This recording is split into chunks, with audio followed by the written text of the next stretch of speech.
আসসালামু আলাইকুম everyone. South আফ্রিকাতে চলমান বাংলাদেশ ইমার্জিং দলের সফরের ত্রিদলীয় ওয়ানডে সিরিজের ফাইনাল ম্যাচ গত 12 আগস্ট অনুষ্ঠিত হওয়ার কথা থাকলেও বৃষ্টির কারণে সেটা পরিত্যক্ত হয়ে যাওয়াতে বাংলাদেশ ইমার্জিং এবং সাউথ আফ্রিকা ইমার্জিং দল তারা যৌথভাবে চ্যাম্পিয়ন হয়েছে। বর্তমানে বাংলাদেশ ইমার্জিং এবং সাউথ আফ্রিকা ইমার্জিং দল তারা প্রথম আনঅফিসিয়াল টেস্ট খেলছে। তারপর আরো একটা আনঅফিসিয়াল টেস্ট রয়েছে যেগুলো 4 দিনের ম্যাচ বলা হয় যেগুলোকে। এখন আজকের ভিডিওতে কথা বলবো ত্রিদলীয় ওয়ানডে সিরিজে বাংলাদেশ ইমার্জিং দলের পারফরমেন্স কিরকম ছিল এবং বাংলাদেশ ইমার্জিং দলের কোন কোন ক্রিকেটাররা শাইন করেছে বা কাদের পারফরমেন্স প্রশংসা করার মতো অথবা কাদের পারফরমেন্স আসলে ভ্যালু করার মতো।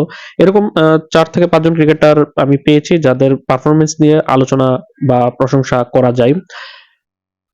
লিগ পর্বে বাংলাদেশ ইমার্জিং দল সাউথ আফ্রিকা ইউনিভার্সিটি স্পোর্টসের বিপক্ষে 2টা ম্যাচ খেলেছিল এবং সাউথ আফ্রিকা ইমার্জিং বিপক্ষে 2টা ম্যাচ খেলেছিল, অর্থাৎ মোট 4টা ম্যাচ খেলেছে। ফাইনাল ম্যাচটা অনুষ্ঠিত হয়নি। এই 4 ম্যাচের মধ্যে বাংলাদেশ ইমার্জিং দলের যে 15 সদস্য স্কোয়াডের সকল ক্রিকেটারই কিন্তু ম্যাচ তারা পেয়েছে।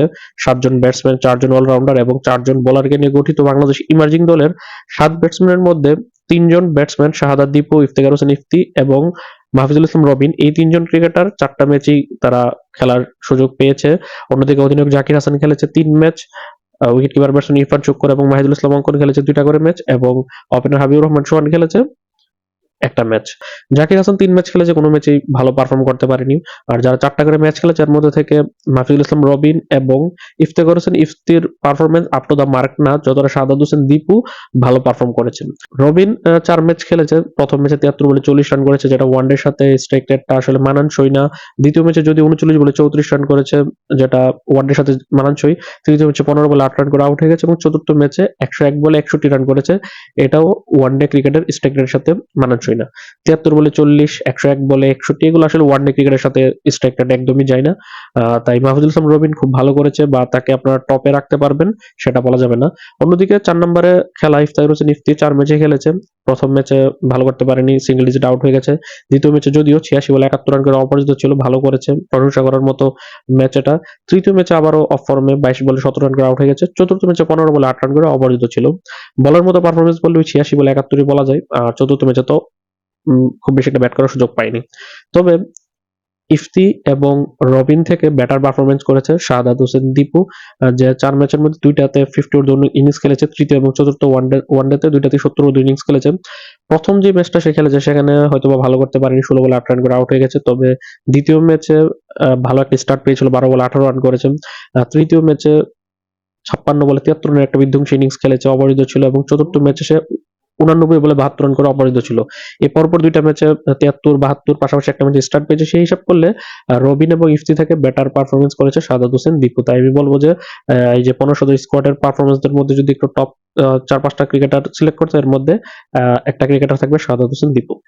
তারপর যদি 4টা অলরাউন্ডারের মধ্যে যাই, 4টা অলরাউন্ডার মধ্যে 3টা স্পিন অলরাউন্ডার ছিল, মঈন খান, সামিউল বাশির, আমিনুল ইসলাম বিপ্লব এবং একটা পেস অলরাউন্ডার ছিল চৌধুরী রিজওয়ান। এর মধ্যে থেকে মঈন খান 3 ম্যাচ খেলেছে আর বাকি 3 জন ক্রিকেটার 4টা করে ম্যাচ খেলেছেন।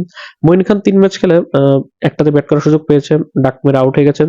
3টাতে বল করার সুযোগ পেয়েছে, 3টাতেই উইকেট শূন্য ছিল, তাই তার পারফরমেন্স নিয়ে তো আর এখানে বলার কিছু নেই। বাকি 3 ক্রিকেটার যারা 4টা করে ম্যাচ খেলেছে এর মধ্যে সামিউল বাশির, রাতুল, আমিনুল ইসলাম বিপ্লব এবং চৌধুরী রিজওয়ান 3জনই একটা করে ম্যাচ খেলার ব্যাট করার সুযোগ পেয়েছে। এর মধ্যে আসলে তাদেরকে নিয়ে ওইভাবে এখানে ব্যাটিং নিয়ে তুলনা করার কিছু নেই। তাদের বোলিং নিয়ে কথা বললেন, এখানের মধ্যে সামিউল বাশির রাতুল 4 ম্যাচ বল করেছে, মাত্র 2টা উইকেট শিকার করেছে, খুব একটা ভালো করতে পারেনি। আমিনুল ইসলাম বিপ্লব 4 ম্যাচ খেলে 5টা উইকেট শিকার করেছে, উইকেট এখানে কম দেখা যেতে পারে, তবে বোলিংও খুব বেশি একটা পায়নি। প্রথম ম্যাচে 2 ওভারে 9 রান দিয়েছে, উইকেট শিকার করতে পারেনি মাত্র 2 ওভারে, আর আপনি কি জাজ করবেন। দ্বিতীয় ম্যাচে যদিও 9 ওভার বোলিং করেছে, 34 রান দিয়ে একটা উইকেট শিকার করেছে। তৃতীয় ম্যাচে ভালো বোলিং করেছে, 4 ওভারে মাত্র 9 রান দিয়ে 2টা উইকেট শিকার করেছে এবং তার চতুর্থ ম্যাচে সে 6 ওভারে 28 রান দিয়ে 2টা উইকেট শিকার করেছে। 4 ম্যাচ খেলে 5টা উইকেট শিকার করেছে, মোটামুটি ভালো পারফর্ম করেছে। আর একটু বেশি বল পেলে হয়তো আরো বেশি ভালো পারফর্ম করতে পারতো। পেস অলরাউন্ডার চৌধুরী মোহাম্মদ রিজওয়ান 4টা ম্যাচে দুর্দান্ত বোলিং করেছে, 4 ম্যাচ খেলে 8 উইকেট শিকার করেছে। এর মধ্যে প্রথম ম্যাচে সে 4 ওভারে 22 রান দিয়ে 2 উইকেট, দ্বিতীয় ম্যাচে 7 ওভারে 42 রান দিয়ে 1 উইকেট, তৃতীয় ম্যাচে 6 ওভার 5 বলে 28 রান দিয়ে 4 উইকেট এবং চতুর্থ এবং শেষ ম্যাচে সে 6 ওভারে 28 রানে 1 উইকেট শিকার করেছে। 4 ম্যাচে 8 উইকেট, ভালোই কোনো মেরিটে বল করেছে। তাই বলা যায় যে এই 4 জন অলরাউন্ডারের মধ্যে সবচেয়ে বেস্ট পারফর্ম চৌধুরী রিজওয়ান করেছে।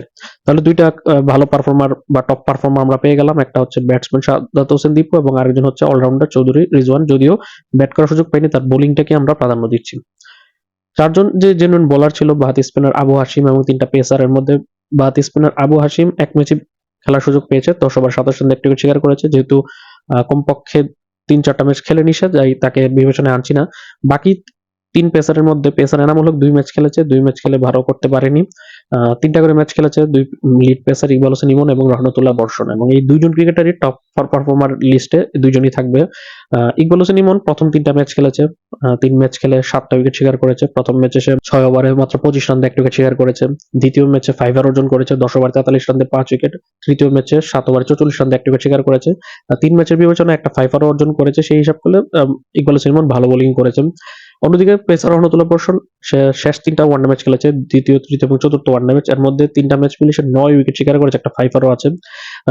তার ব্যক্তিগত প্রথম ম্যাচে সে ৮ ওভারে ৩৯ রান দিয়ে ২ টা উইকেট শিকার করেছে, ভালো বোলিং। দ্বিতীয় ম্যাচে সে ৭ ওভারে ৩০ রান দিয়ে ২ টা উইকেট শিকার করেছে, এখানেও ভালো বোলিং করেছে। এবং তৃতীয় এবং শেষ তার ম্যাচে সে ৮ ওভারে ২৪ রান দিয়ে ৫ টা উইকেট শিকার করেছে, 5 অর্জন করেছে। ৩ ম্যাচ খেলে ৯ উইকেট। সেই হিসেবে রহমতুল্লাহ বর্ষণ তো অবশ্যই টপ পারফর্মারদের মধ্যে থাকবে। অর্থাৎ এই ১৫ সদস্য স্কোয়াডের মধ্যে টপ পারফর্মার হিসাব করলে ৪ জনকেই বলতে হয়। শাহাদাত হোসেন দীপু যে ২ টা ম্যাচে ৭৩ রান এবং ৭২ রানের ২ টা ভালো ইনিংস খেলেছে। চৌধুরী রিজওয়ানের কথা বলতে হয়, ৪ ম্যাচ খেলে ৮ টা উইকেট শিকার করেছেন। পেসার ইকবাল হোসেন ইমনের কথা বলতে হয়, ৩ ম্যাচ খেলে ৭ টা উইকেট শিকার করেছে। এবং পেসার রহমতুল্লাহ বর্ষণের কথা বলতে হয় যে ৩ ম্যাচ খেলে ৯ টা উইকেট শিকার করেছে। এই ৪ জন ক্রিকেটারই মূলত এই সিরিজ থেকে আমাদের পাওয়া, যার মধ্যে শাহাদাত হোসেন দীপু সে যদিও ন্যাশনাল টিমের টেস্টে তার অভিষেক হয়েছে। এর বাইরে চৌধুরী রিজওয়ান, ইকবাল হোসেন ইমন এবং রহমতুল্লাহ বর্ষণ, এই ৩ টা ক্রিকেটার তো এখন পর্যন্ত জাতীয় দলের হয়ে অভিষেক হয়নি। এই ৩ জন ক্রিকেটারের ৩ জনই পেস বোলার। এখন বাংলাদেশ ইমার্জিং দল তারা সাউথ আফ্রিকা ইমার্জিং দলের সাথে ২টা ৪ দিনের ম্যাচের সিরিজ খেলছে। ওই সিরিজগুলো শেষ হলে সেখান থেকে কিছু ভালো পারফর্মার আমরা হয়তো বা পেতে পারি ফার্স্ট ক্লাস ক্রিকেটের জন্য। দেখার বিষয় সেখানে তারা কিরকম পারফরমেন্স করে। তবে এখন পর্যন্ত ওয়ানডে সিরিজের কথা বললে ৪ টা ভালো পারফর্মারই আমরা দেখছি: শাহাদাত হোসেন দীপু, চৌধুরী রিজওয়ান, ইকবাল হোসেন ইমন এবং রহমতুল্লাহ বর্ষণ। এই সকল তথ্য দেওয়ার পর আপনার কাছে কি মনে হয় যে বেস্ট ৪ টা যে সিলেক্ট করেছি এগুলোই বেস্ট, নাকি আপনি আরো ১-২টা পরিবর্তন করতে পারেন অথবা সংযোজন করতে পারেন? আপনার মতামত অবশ্যই কমেন্টে জানাবেন। আল্লাহ হাফেজ।